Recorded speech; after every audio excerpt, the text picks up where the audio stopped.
시청자 여러분 안녕하십니까. 세상만사 김동률입니다. 과학기술 이론을 쉽고 재미있게 설명하는 페임랩 대회가 올해에는 한국에서도 열리게 됐습니다. 세상만사 오늘은 페임랩 코리아 대회를 주관하고 있는 한국과학창의재단 창조경제문화팀 박성균 팀장 모셔서 자세한 얘기 나눠보겠습니다. As their programs just grow and grow and grow. And it challenges our understanding of what it means to be. Traced them out so they became macroscopic. Took these quantum fluctuations, the consequence of this nutritional greenness, but then it rather than spend it. 대중과 좀 더 다가가는 노력은 대중이 과학기술에게 오는 것이 아니고 과학기술이 대중에 가야 된다. 커뮤니케이션이라는 부분에 대해서 페임랩은 저희는 시작이라고 생각을 합니다.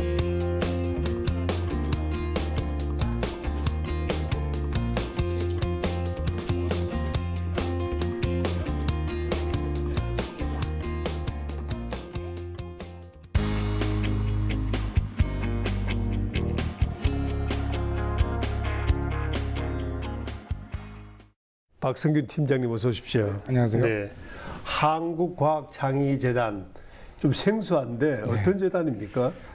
아마 그 일반 국민들이 이해하시기에는 좀 약간 생소하실 수 있을 것 같습니다. 그래서 간단히 설명드리면 좀 쉽게 이 국민들이 이해하기 쉬운 거는 교육 기능을 먼저 말씀드린 것이 좋을 것 같습니다. 그게 교육과 문화지만 교육은 저희가 수학과 교육과정 개발, 교과서 개발 등을 하고 있고 또 창의 인성 교육 담당하고 있습니다. 그래서 올해 이제 그 자유학기제 지원센터라든가 교육기부센터 등이 지금 운영되고 있고 교사 연수를 위한 연수원이 또 종합원격교육연수원이 운영되고 있습니다.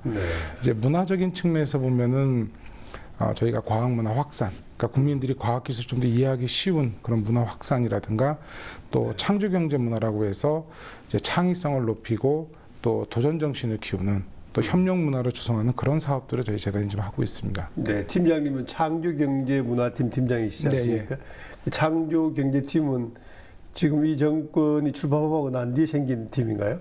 예, 맞습니다. 네, 어떤 일을 주로 하시나요? 그게? 창조경제는 기본적으로 경제 패러다임이지 않습니까? 네. 그리고 저희가 주로 하는 일은 이제 일반적인 문화 조성이라고 봐야 될 것 같습니다. 좀 더 국민들이 아이디어를 좀 더 발현하고 실천하는 그런 창의성을 높이는 또 새로운 것에 도전한 도전성이라든가 이러한 좀 사회 문화를 좀 조성해 나가는 그런 업무를 저희가 지금 하고 있습니다. 페임랩 코리아 이건 무슨 대회입니까?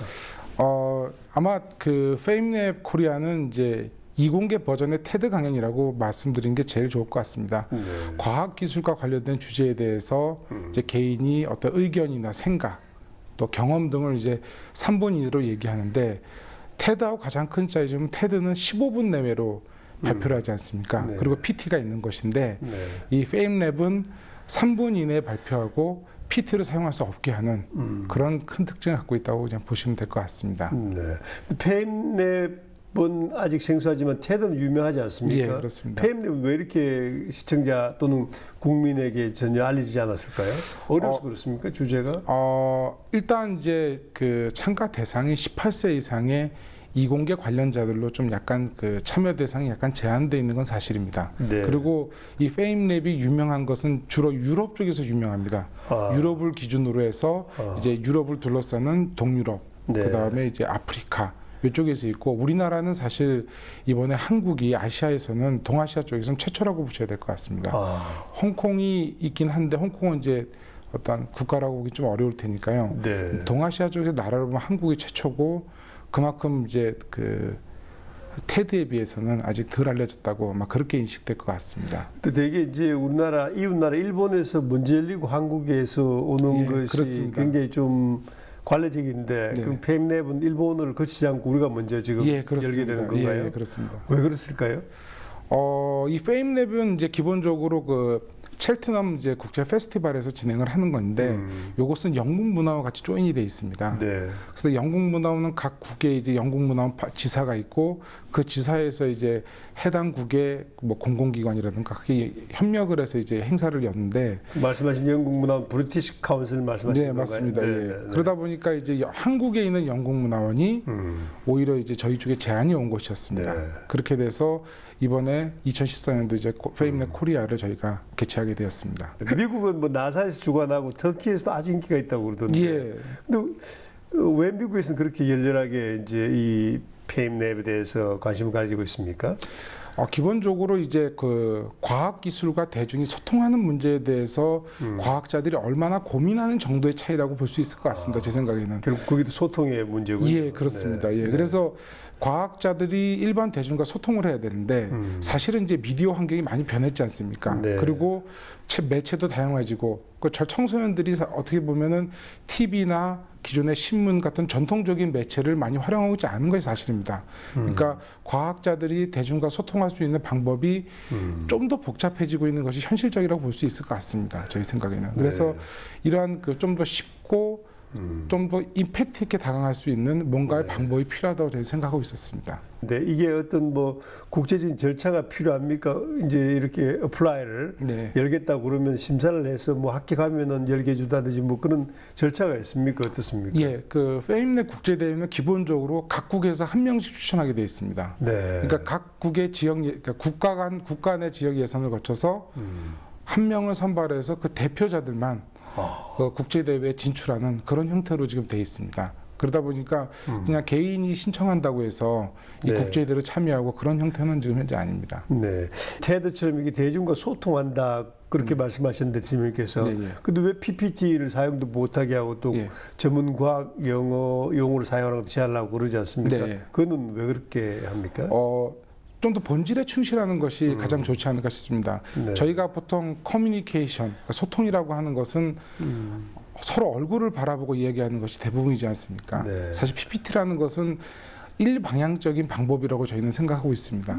그래서 그리고 시간도 15분이라는 것은 너무 길다고 요즘 생각하고 있습니다. 그러니까 실제로 청소년들 같은 경우는 15분도 너무 지루하다. 네. 그래서 잘 안 보는 경우도 되게 많습니다. 사실은. 그래서 그렇기 때문에 짧은 시간에 간결하고 명확한 메시지를 전달할 것이 필요하고 또 PPT가 없음으로 해서 참가자들의 부담이 이제 적은 것 같습니다. 실제로 저희가 이번에 예선 대회를 진행해 봐도 PPT가 없음으로 해서 사람들이 굉장히 발표에 좀 더 집중할 수 있는 것을 느낄 수 있었습니다. 네. 그러니까 그런 것들이 훨씬 그 기존의 테드하고 비교했을 때 매력적이지 않나. 저는 이제 그렇게 생각했는데 PPT가 굳이 이제 네. 필요 없다고 제가 생각을 하고 있습니다. 우승자는 어떻게 가립니까? 뭐 텔레비전 나오는 박수소리로 가립니까? 아니면 뭐 네. 투표를 합니까? 어떻게 할 가립니까? 일단 심사위원이 그냥 심사해서 결정은 하는데 저희가 이제 이제 결선 대회를 진행하기 이전에 몇 가지 절차를 거쳤습니다. 네. 그러니까 예를 들어서 저희가 공모를 한 다음에 이제 서류 심사, 그다음에 발표 심사를 거쳐서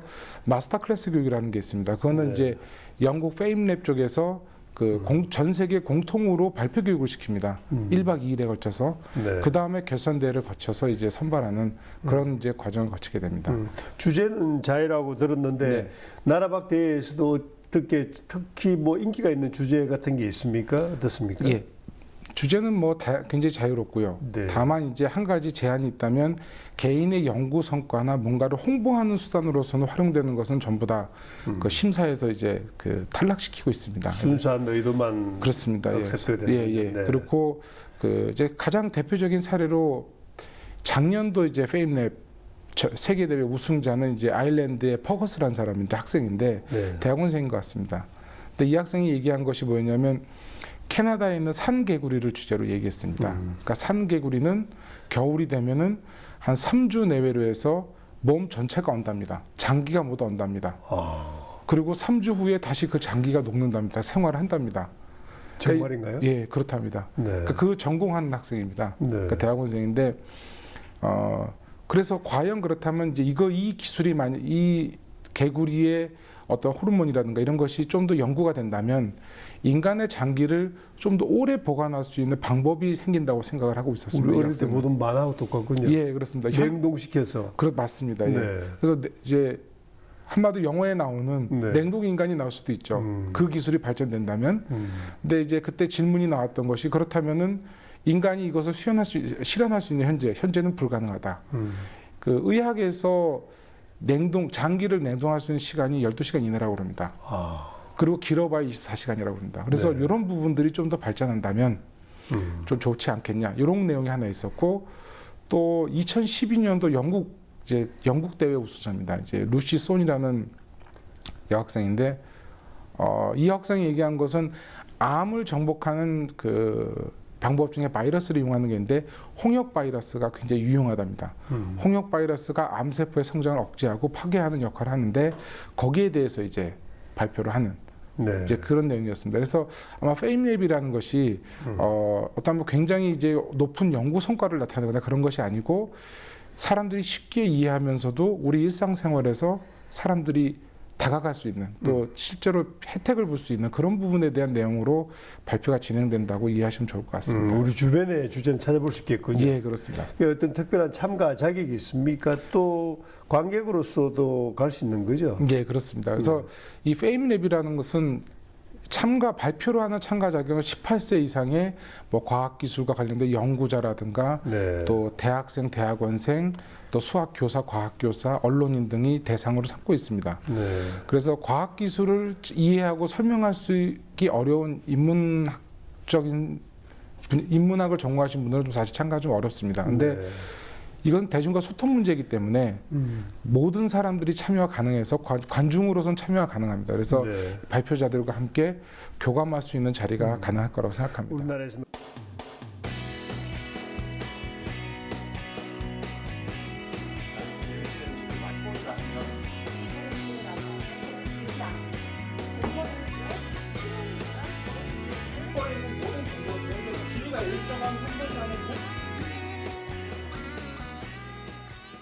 저는 수학을 전공하고 있는데 사람들이 이제 수학을 전공한다고 하면 많이 수학적인 얘기를 꺼려하는 바람에 이런 기회를 통해서 대중한테 이렇게 좀 편한 마음으로 강연을 했으면 좋겠다 해서 참가하게 되었습니다.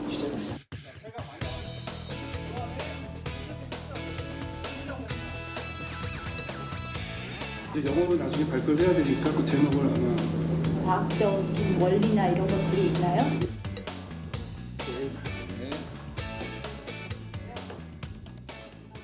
한국이 이번에 최초 개최국이긴 한데요. 저희가 이번에 굉장히 높은 서류 지원자를 받았어요. 이게 이제 영국 본부에서는 이제 첫 개최국 성공 사례로 등록을 하겠다고 말을 할 정도로 첫 개최국 중에서 가장 많은 이슈화가 된 나라라고 생각을 합니다. 이런 열기를 내년에도 잘 이어가서 더 크게 더 많은 과학도들이 참여할 수 있게 만든다면은 정말 이 과학을 사랑하는 과학 커뮤니케이터들이 많아져서 더 많은 산학연 융합이 될 수 있지 않을까. 네, 이런 것들을 기대하고 있습니다.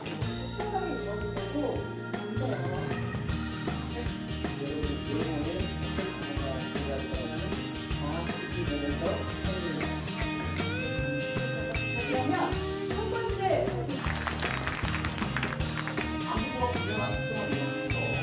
다른 문제를 해봐야 돼.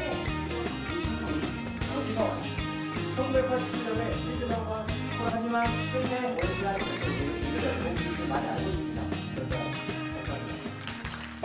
제 꿈 우주비행사랑 되게 연결돼 있어서 되게 관심 있게 봤고 전염병도 제가 많이 재밌게 생각하는 분야인데 그것도 나와서 재밌었어요.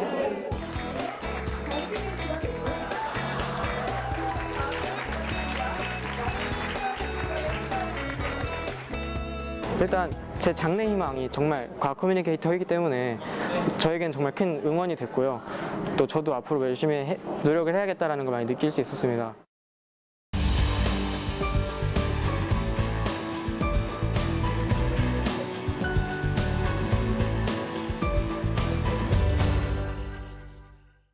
제가 좀 부끄럽게도 이 큐시트를 받아들기 전까지는 이제 네. 페임랩에 대해서 잘 몰랐는데 네. 보통 우리나라 사람들, 우리 국민들의 관심은 어느 정도입니까? 대부분 모르죠, 솔직히. 예, 그렇습니다. 네, 사실 네. 처음에 저희가 이 페임랩을 이제 진행한다고 했을 때 가장 큰 어려운 점은 홍보였습니다. 홍보의 부족. 예, 예. 네. 페임랩이라는 것은 누구나 지금 그러니까 테드는 누구나 알고 있지만 그렇죠. 페임랩은 잘 모르는 상황인데 네. 이걸 어떻게 할 것인가 고민을 했습니다. 그래서 주로 전 세계적으로 참여하는 대상이 18세 이상이지만 21세, 35세에 가장 많습니다. 그래서 저희도 여기에 좀 타겟을 맞춰서 네. 좀 적극적으로 홍보를 했었습니다. SNS라든가 네. 또 전국의 이공계 단과대학에 전부 다 좀 배너 게재를 요청했었습니다. 네. 그렇게 노력을 많이 했고 실제로 SNS 통해서 저희가 좀 놀랐던 것이 그 대중과의 소통 방식에 대한 좀 뭔가 새로운 접근 방법이 필요하다는 것에 대해서 공감한 분들 의외로 많았습니다. 그래서 저는 이걸 좀 놀랐고 또 상당히 이 대회가 앞으로 계속 발전할 수 있을 것 같다라는 생각도 많이 갖게 됐습니다. 네. 예. 페임넷 코리아 이제 원래 우리나라에서 처음 열리니까 아무래도 어려운 점도 많을 텐데 네. 뭐 이게 시청자분들 나가서 국민들께 좀 호소를 하고 싶다. 그러면 어떤 점을 말씀을 하시겠습니까? 저희는 이제 이 오히려 과학기술자한테 좀 많이 호소를 하고 싶습니다. 과학기술자한테. 예, 그러니까 네. 대중과 소통하는 것은 대중의 몫이 아니고 과학기술자의 몫이라고 생각을 합니다. 과학기술자들이 좀 더 그 연구 성과, 본인들의 연구 성과를 좀 대중들에게 알리는 노력을 많이 관심을 갖고 있을 것입니다. 그래서 대중과 좀 더 다가가는 노력은 대중이 과학기술자에게 오는 것이 아니고 과학기술자 대중에 가야 된다고 생각을 하고 다가가야 있습니다. 되는군요. 예, 그러기 위해서는 좀 더 이런 커뮤니케이션이라는 부분에 대해서 페임랩은 저희는 시작이라고 생각을 합니다. 이것을 시작으로 해서 다른 좋은 방법들이 있으면 네. 그것도 확산되는 것도 저희는 좋다고 생각을 합니다. 그리고 오히려 저희 기관은 그런 걸 장려해야 될 입장이라고 생각합니다. 그래서 과학기술자들이 대중과 다가갈 수 있는 좀 더 노력을 하고 관심을 기울여달라. 오히려 저는 이 페임랩을 통해서 그분들에게 좀 그렇게 호소하고 싶은 마음이 있습니다. 대회를 많이 지켜보셨을 텐데 네. 그 서양의 다른 나라들 뭐 네. 또는 아시아의 다른 나라들하고 우리나라와 비교해 볼 때 어떤 차이점이라든지 뭐 그런 걸 발견할 수 있습니까? 지금 이제 일단은 첫 대회임에도 불구하고 저는 참가해 주신 모든 분께 감사하는 게 보통 각국의 참가자 평균이 40명 이내입니다. 네. 30명에서 40명 수준에 머무르고 있는데 네. 우리나라 같은 경우는 이번에 108명이 지원을 했습니다. 그래서 지금 페임넷 영국 본부에서도 성공 사례로 네. 지금 이걸 이제 발표하겠다고 얘기도 하고 있을 정도입니다. 그래서 우리나라 사람이 뭐든 열심히니까. 예, 네. 아마 또 제 생각에는 이 IT에서 도움도 많이 컸다고 생각합니다. SNS라든가 이런 부분들이 젊은 사람들이 주로 이용하는 그런 인터넷 매체가 네. 오히려 이번에 페임넷 홍보에 큰 도움이 되지 않나 싶습니다. 근데 우승하면은 뭐 어마어마한 그 부상이 있다고 들었는데 어느 정도입니까? 이게 어마어마한 건지 잘 모르겠지만 굉장히 좋은 기회를 제공하는 것 같습니다. 저희가 우승자에게는 영국 이제 6월 달에 이제 국제 대회가 열립니다. 그 국제 대회 참가하는 비용 전액을 이 참가자에게 지원을 하고 첫 대회다 보니까 준우승자에게는 저희가 전액을 지원하면서 참관할 수 있는 기회를 제공하려고 합니다. 원래 모두에 말씀드렸지만 한 명밖에 참가할 수가 없습니다. 발표는. 그래서 나머지 한 사람에게는 이런 대회가 있다라는 좀 참가해서 좀 보고 느낄 수 있는 기회를 제공하는 것이 아마 이번 우승자에게 그리고 준우승자에 주는 저희가 가장 큰 혜택이 아닐까 싶습니다. 네, 과학기술이 중요하다 이런 얘기는 우리가 수없이 하지만은 국민들이 공감대를 형성하기는 좀 너무 어렵고 난해해서 예, 맞습니다. 딱딱하고 이래서 좀 한계가 있지 않습니까? 예, 그렇습니다. 현장에서 보시면서 우리나라 사람들의 과학기술에 대한 호응도 이런 것도 여전히 낮은 거죠. 어떻습니까? 저는 이제 조금 전에 말씀드린 굉장히 고무적이라고 생각하는 게 기본적으로 과학기술은 딱딱하다 이런 부분에 대한 것이 인식에 깔려 있는 게 사실입니다. 실제로 저희가 재단에서 경련별로 과학기술에 대한 관심도라든가 이해도 조사를 하는데 2010년, 12년도를 비교하면 거의 변화가 없습니다. 그리고 미국과 비교하면 관심도 측면에서 10%포인트 이상 차이가 납니다. 미국이 68 정도 되고 우리나라가 그러니까 54에서 58 사이 이 정도밖에 안 됩니다. 그러니까 미국과도 아직도 격차가 있는 것이라고 이제 봐야 되겠죠. 그래서 저는 그런 의미에서 이제 이 대회가 특히 젊은 대학생들이 가장 많이 참여했습니다. 대학생, 대학원생들이 55% 정도 참여했습니다 이번에. 그래서 굉장히 고무적이라고 생각을 하고요. 그리고 연구자들도 16명, 교사들도 12명 참가했습니다. 그러니까 스펙트럼도 굉장히 다양하고 아마 과학기술과 대중이 좀 더 많은 소통이 필요하다는 이런 인식을 하는 분들이 많은 것 같습니다. 그래서 이런 것들이 첫 대회임에도 불구하고 저희는 앞으로 계속 이런 분들이 많이 늘어나지 않을까 생각을 하고 있습니다. 네, 동감하는 바 큽니다. 그리고 또 그 페임랩 대회를 많이 참가하셨지 않습니까? 지금까지 어떻습니까? 보니까 무슨 재미난 에피소드라든지 그런 것도 있습니까? 예, 페임랩이 이제 3분 발표로 제한이 되어 있습니다. 근데 3분 발표라고 하는 것은 모든 준비를 포함한 3분입니다. 그래서 보통 이제 발표자들이 소품을 손으로 들고 나서 바로 진행을 합니다. 그러니까 소개하고 할 시간도 따로 주어지지 않습니다. 그냥 바로 발표를 진행하기 딱 3분이요. 딱 3분입니다. 그러다 보니까 준비할 시간이 없는데 이번에 저희가 108명의 예선 이제 참가자 중에서 50대 이상이 4분이셨습니다. 50대 이상 예, 됐습니까? 50대 이상 네 분이 네. 참가하셨는데 그분들의 주제는 뭐 어떤 걸 들어보셨습니까? 한 분이 이제 최종적으로 발표 심사에 오셨습니다. 근데 그분은 이제 주제가 뭐였냐면 이 음파의 진동에 따라서 이제 레이저 같은 것이 어떻게 변하는 레이저 역시 어렵군요. 네. 그래서 비교를 하는 거였는데 가장 큰 문제가 뭐냐면 이분이 실험 장비를 갖고 오셨습니다. 근데 실험 장비를 설치하는 것도 3분 안에 포함이 되는데 설치하는 데만 15분이 걸렸습니다. 그래서 그 사실은 이제 그 실격이 돼야 되지만 이제 준비해 오셨는데 최대한 기회는 많이 드리고 싶어서 좀 15분간 이제 기회를 드렸었죠. 근데 최종적으로는 30초 발표하셨답니다. 그러니까 준비 다 끝나고 때 진이 빠지신 것 같습니다. 그래서 이 그냥 그 실험 장비만 설명하시고 마시는 이제 그런 좀 안타까운 것도 있고요. 4월 달이 과학의 달이지 네, 않습니까? 그렇습니다. 그래서 국민들에게 이제 과학 기술의 중요성을 고양하기 위해서 여러 가지 행사를 준비하고 계신다고 들었습니다. 네. 어떤 행사가 있나요? 뭐 페임랩뿐만이 아니고 저희가 이제 4월 그 말일에 가족과학 축제를 좀 개최하고 열라고 좀 다시 한번 생각하고 가족과학 축제를 가족과학 축제요. 준비하고 있습니다. 역시 가족과학 축제는 어렵군요. 그냥 그 온 가족이 주말에 와서 과학 체험을 하는 것입니다. 그리고 4월 과학의 달이니까 좀 저희 주요 사업 중에 생활과학 교실이라는 사업이 있습니다. 그 사업에서 좀 그 소외계층이라든가 좀 이제 좀 접근하기 어려운 지역에 이제 직접 찾아가서 좀 한 500회 가까이 이번에 4월 달 중에 좀 이런 그 과학 체험 교실을 열라고 좀 생각을 하고 있습니다. 팀장님 이제 과학창의재단에서 저희들이 모셨는데 과학창의라는 게 이제 한글이지 않습니까? 네, 이게 그렇습니다. 무슨 뜻입니까? 아니면 이게 원래 외국에 있는 단어를 우리말로 번역한 겁니까? 아니면은 오리지널리 우리가 개발한 개념입니까요? 과학과 창의가 서로 다른 두 개의 뜻을 가지고 합쳐졌다고 보시는 게 정확할 것 같습니다. 그러니까 제가 조금 전에 말씀드렸지만 저희가 예전에는 한국과학문화재단이었습니다.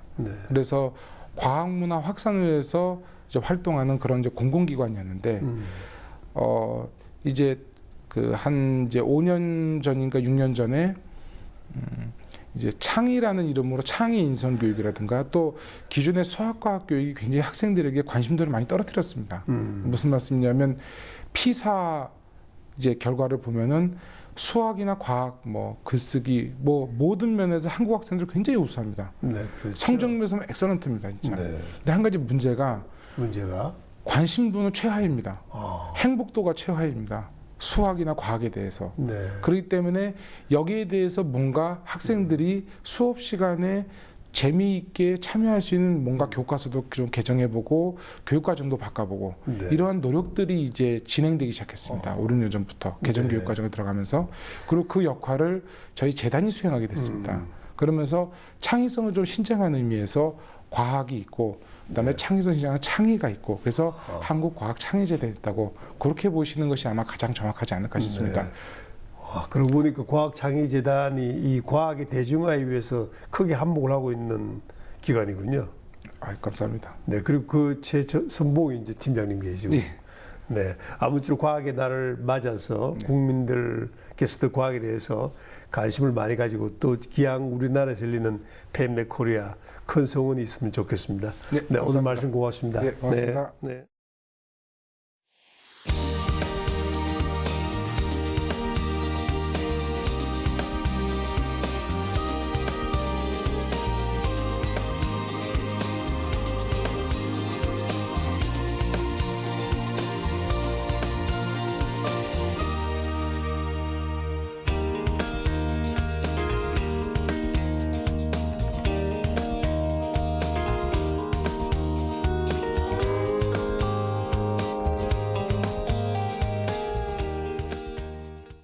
어렵고 딱딱하게만 얘기해주던 과학을 대중과 함께 소통하고 또 공감할 수 있는 자리가 마련된다는 것은 상당히 의미 있는 일이 아닐 수 없겠습니다. 앞으로도 과학의 재미와 감동을 알릴 수 있는 다채로운 행사들이 많아지기를 기대합니다. 세상만사 오늘은 여기서 인사드립니다. 시청자 여러분 고맙습니다.